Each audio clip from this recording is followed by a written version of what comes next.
Good morning. I'm Doc.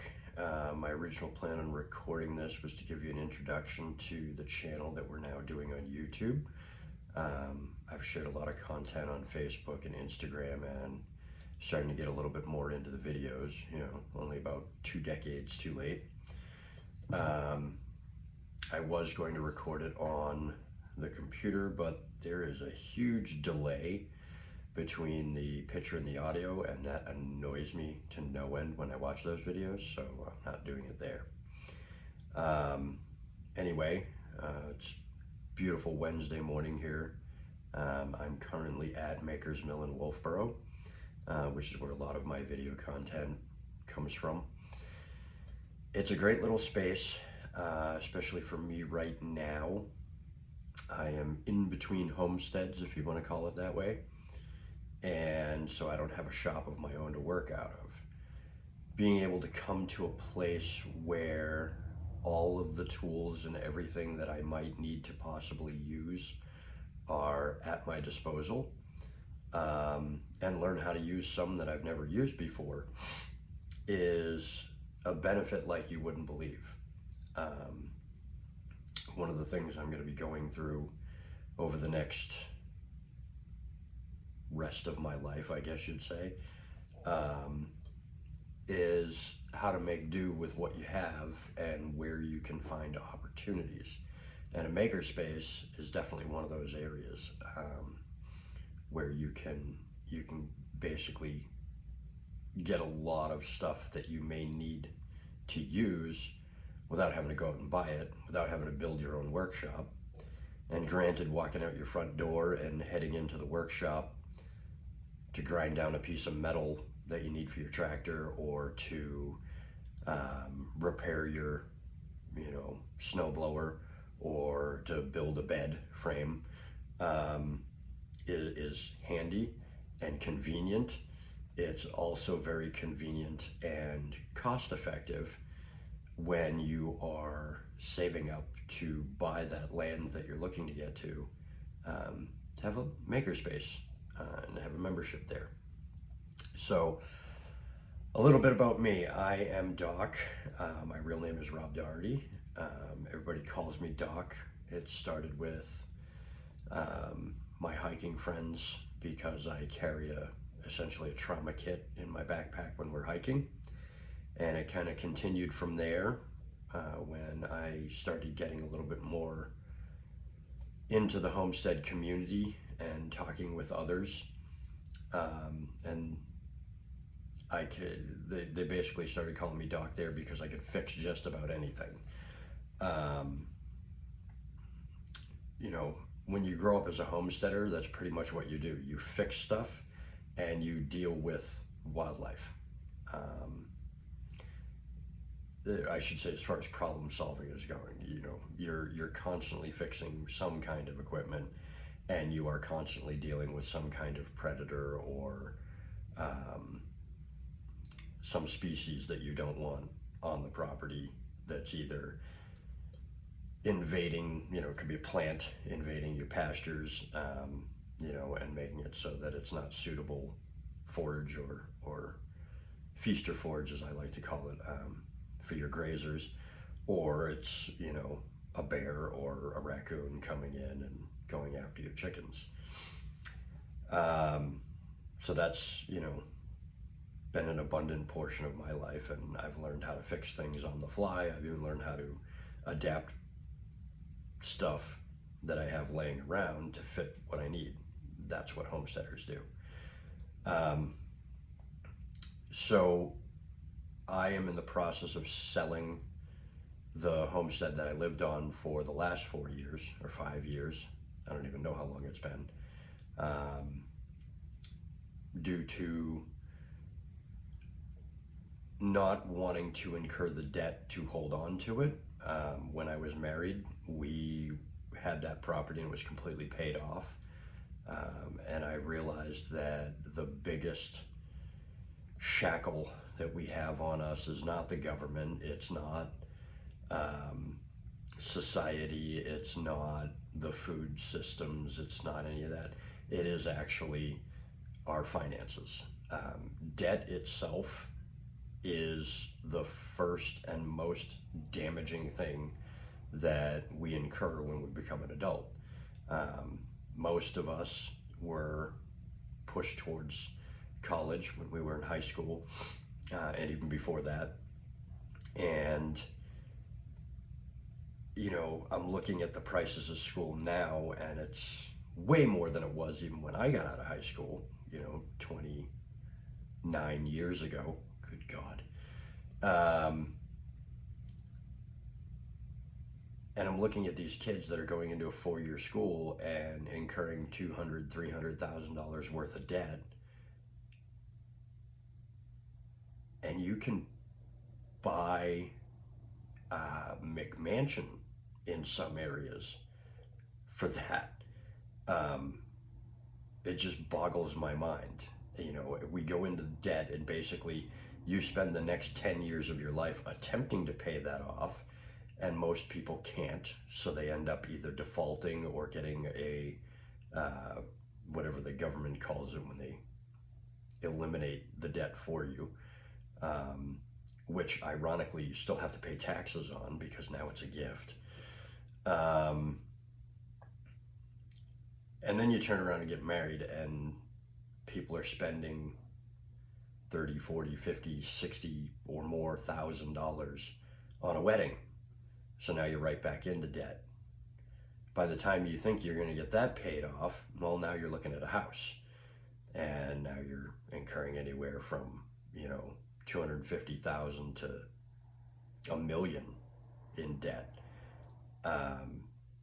And then, of course, the credit cards and the car payments, $60,000 for a car now.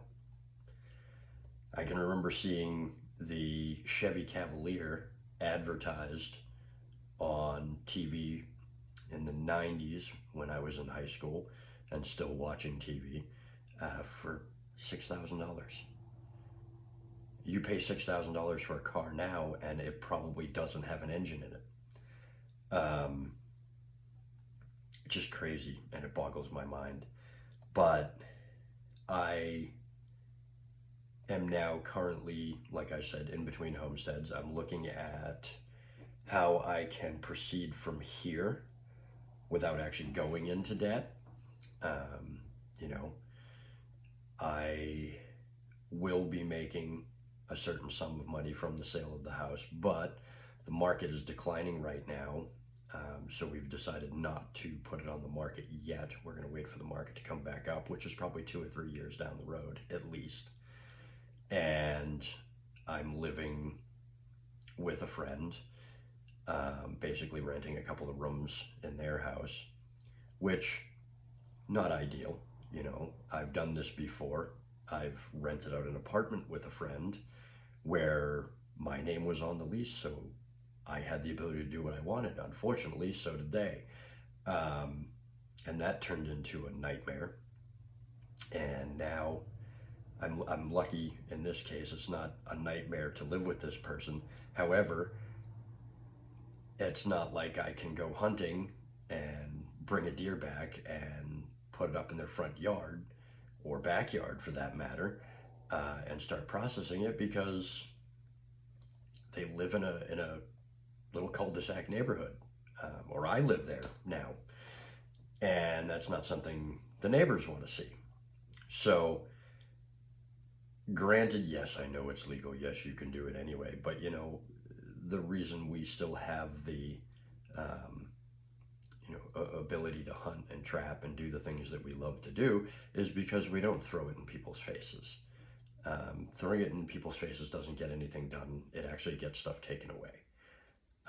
The last thing I'm interested in doing is angering people. So anyway, working towards that goal, I'm going to be doing a lot of videos on some of the stuff that I'm building. I'm actually making my own tools. Most of that is being done here at the mill. We have a fully functioning wood shop, which I take advantage of quite often.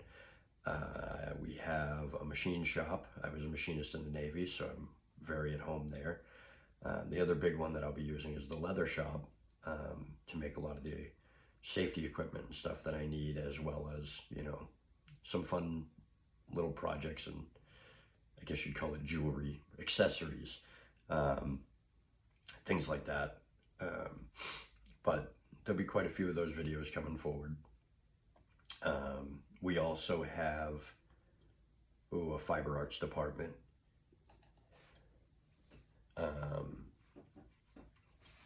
Fine arts, mixed media, digital media, jewelry, smithing, metalsmithing, electronics and robotics, stained glass, and we have a bicycle and ski repair and maintenance shop that we also have the ability to use. So there's quite a bit at my disposal here, which I'll be using to move forward and get everything built up that we need, or that I need. The other thing that makes this a little, I don't want to say difficult, but different. I have 50-50 custody, physical and legal, of my daughter. She's 8, and she is all about the homestead lifestyle as well. And so this is a little difficult for her, living in, a rented apartment half the time, and then living with her mother the other half of the time, and her mother's not a homesteader. So like, she's really into wanting chickens and ducks again, and well, neither one of us can have them at the moment. So she's kind of in a rush. But we're not going to rush. So anyway, that's a little bit about what this channel is going to be about. It's going to be kind of a journey for the next couple of years. It'll probably be mostly making tools, making equipment, making furniture, showing different things. You do that. I do a lot by hand. Not a fan. I mean, I use power tools. My other job is I'm a property manager. So I do a lot of carpentry work, and I'm not in there building stuff by hand unless they specifically request it.